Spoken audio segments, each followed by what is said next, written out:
Sa video na ito, makikita natin ang tao na nasusunog kung saan halos naging uling na ang laman at dito pa makikita lumalabas ang laman ng utak nito.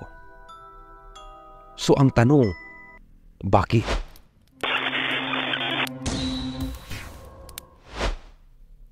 Ang pagsusunog ng bangkay na kilala rin bilang kremasyon sa bansang India, ito ay mahalagang bahagi ng kultura at relihiyon. Ito ay batay sa mga paniniwala ng Hinduismo, ang pangunahing relihiyon sa bansa. Pero gayunpaman, ang uri ng kremasyon sa bansang India ay iba kaysa sa ating inaasahan. Kaya sa video na ito ay ating alamin kung ano ang kahalagahan ng kremasyon sa bansang India at bakit ganito ang kanilang pamamaraan ng kremasyon, iba kaysa bansang Pilipinas.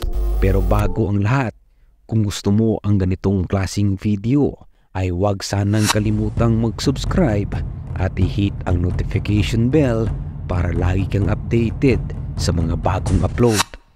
Bakit nga ba sinusunog ang bangkay sa bansang India?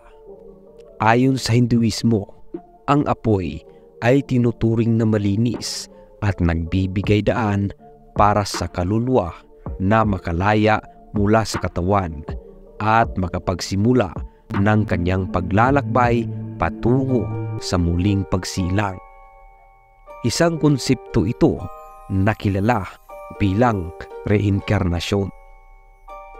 Ayon sa paniniwalang Hinduismo, ang kremasyon ay isang paraan upang matulungan ang kaluluwa na makalaya mula sa katawan at makapagsimula ng kanyang bagong buhay.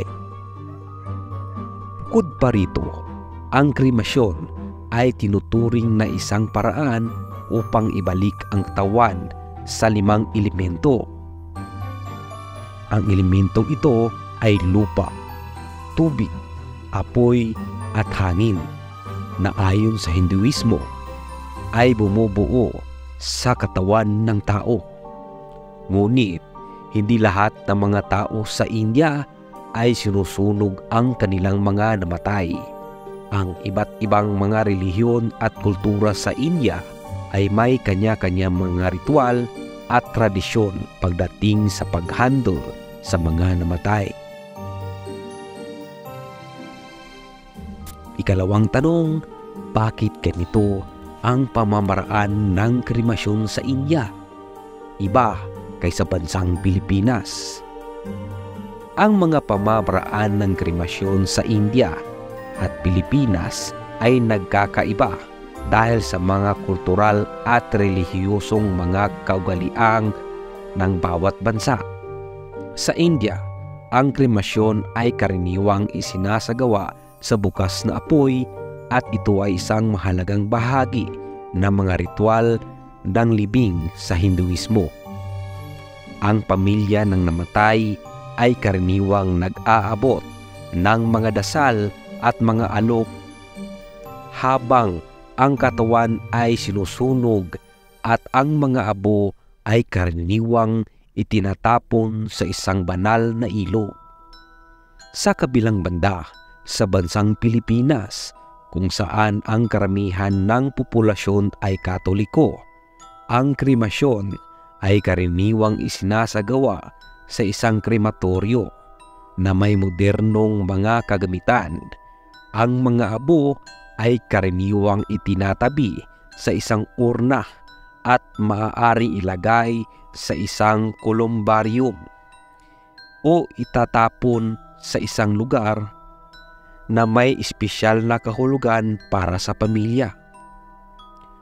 Ang mga pagkakaiba sa mga pamamaraan ng kremasyon sa India at Pilipinas ay nagpapakita ng iba't ibang mga paraan kung paano natin pinapahalagahan at binibigyang pugay ang ating mga namatay na mahal sa buhay. Kung nagustuhan niyo ang video na ito, ay sana naman huwag niyo po sanang kalimutang mag-like at share. At dito nagtatapos ang ating video. Hanggang sa muli.